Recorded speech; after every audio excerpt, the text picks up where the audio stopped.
We welcome you back to our program. One of the big decisions that a lot of times we have to make for someone we're caring for is getting some help in the home, getting a caregiver to assist. Well, our next guest is an expert in that field.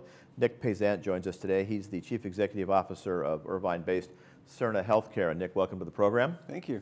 Good to have you with us today. Good to be here. You know, they say timing is everything, and I think one of the big decisions that a lot of people, especially as someone who's caring for a loved one or a friend, family member, is the timing to know when they might need some help in the home, when they need some in-home assistance. Yeah, that's the tough part. Nobody wants to admit to themselves, let alone their family, they need help. But basically it's when your assignments or activities of daily living are compromised, when their safety is compromised, and there could potentially be a fall. At that time, it's time to say to yourself, I can start small, but I want to start with some assistance. Right. And by small could mean just a few hours? Yeah, small could be a few hours. It could be a day a week. It could be one particular activity. Maybe it's helping with a bath. It might be help with errands, even exercise. And exercise is always a good way to start because everybody seems to be comfortable with having a personal trainer or some assistance with exercise. Right. And that gets some dialogue and a little bit of comfortableness with the caregiver. I guess another big decision, the when has been decided. Now we're going to start, now we're going to get some help. The next decision is whom or who. Yeah. And how does that selection take place? Obviously, you'd like to see us consider your company, but some of the parameters that someone would want to make in making that decision. Yeah, that's a tough one. There's so many home care companies. And what I always tell even my family is industry professionals, start there. Your doctor, always a good one to start with. We work with a lot of doctors, even neurologists. Any industry professional such as a social worker. Here on site there's a whole social work team and their job is to look out for them and find the best providers in the area. Mm-hmm. You've kind of got some guidelines, you've kind of boiled it down to 5 things that we should maybe think about in making that selection, and maybe you can share some of those with our viewers. Well, one is obviously W-2 employees versus contractors. A lot of companies, I shouldn't say a lot, but there are companies that use contractors. The problem with a contractor is if they get hurt, anything happens in the home, the homeowner is liable. With a W-2 employee, all of our employees are covered under workers' comp, they're covered under insurance, and they've also got liability insurance coverage. That's one. Another one is there a care plan? When we go into a home, the first thing we do is interview our client and then we develop out a care plan. And that care plan is what the caregiver is accountable to every day. Those are important steps that the caregiver needs to take daily. Mm-hmm. The other, as I mentioned, is a reputable company. A company that has a reputation that either neighbors or the community knows about.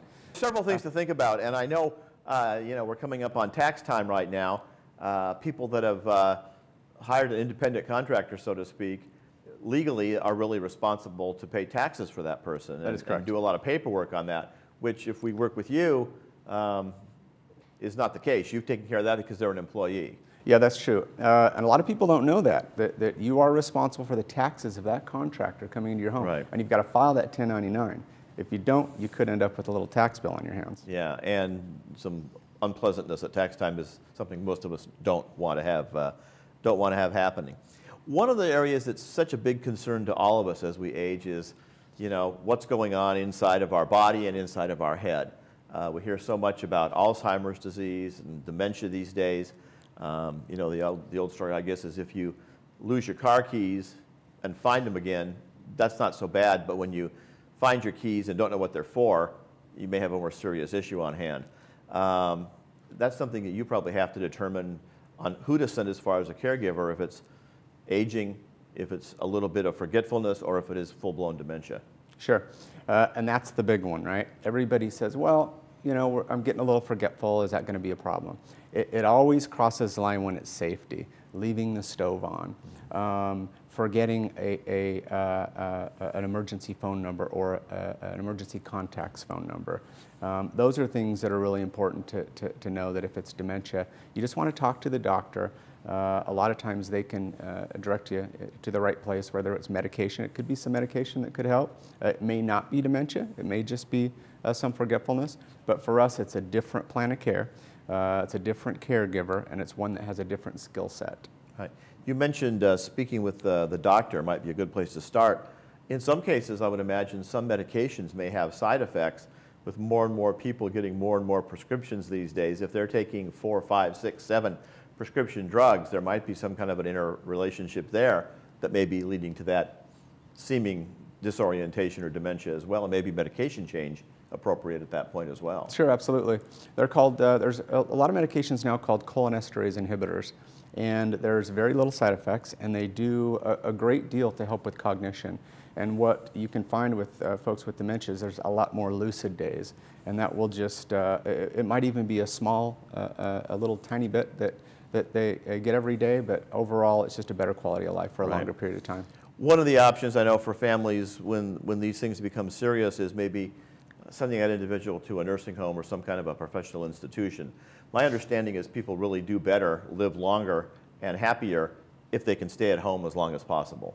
Yeah, the data clearly shows that people do better at home.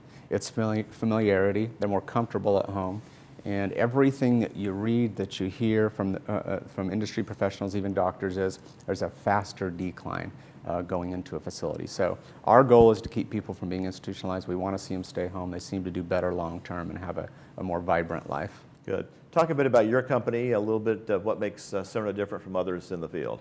Well, we specialize. We have 3 different levels of care. We have an entry level we call level 1. That's basic bathing, grooming, meal preparation, help with errands, light housekeeping. Again, we call that general assistance. That's level 1. Level 2 is where we dig a little bit more into the type of care. If it's dementia that we're dealing with, it could be a recent stroke, even Parkinson's. Our care is specific to that need. For example, Parkinson's, we're going to come in and do more speech and mobility exercises.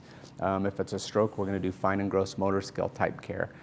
Dementia, as we talked about before, we're going to do care relative to memory loss. Right, right. So again, you specialize, and I would imagine the individual that you send to the home is going to be different depending on what that assessment shows you. Absolutely. And the caregiver, once we do the care plan, we have our activities, they actually score those activities in the website every day. So families from out of the country, out of the location, can always log in and see how they're doing every day. Right. And we score those activities 1 through 5, 5 being best case, 1 being worst case, and we can, from an internal standpoint, we can manage the progress from a day-to-day basis. Right. I would imagine you probably get a lot of phone calls after major holidays, especially if the family lives out of the area and they come to visit mom or dad here in Laguna Woods, you know, for a special family event or for Christmas or for Easter coming up soon. Perhaps they haven't seen that person for 6 months or a year. They notice a big change that maybe those of us that see that person every day only notice a slight change, but they notice a big change. And that's probably when you get some of your phone calls as well. Oh yeah, after holidays, big family events, that's when our phone's ringing off the hook. Right. And sometimes it's just an alarmed family member who just hasn't seen, mom or dad for a long time, and they just, sometimes it's not a big deal at all. But yeah, we're real busy after family get-togethers. Like everybody else, you have a website. There it is on the screen behind us, and people can access that and find out more about your organization, find out more about the kinds of services you provide, and you do have a local contact phone number as well. People could contact you and get some help maybe right away, or maybe doing research for future needs as well. Absolutely. We suggest a lot of research. We have a Get Started button where you can schedule your own assessment, but research is key. Talk to your doctor, talk to your social workers, talk to your neighbors. Always find out who's doing the best job in the area. Great. Thanks for coming by. Some interesting information. Appreciate you sharing with it. Great. Thank you. Thank you for joining us today. If you want to find out more, their number's there on the screen. It's 949-253-5800, and you can find out more about the services available from Cerna Healthcare right here in our local area. We'll continue on with more of our program for today right after this.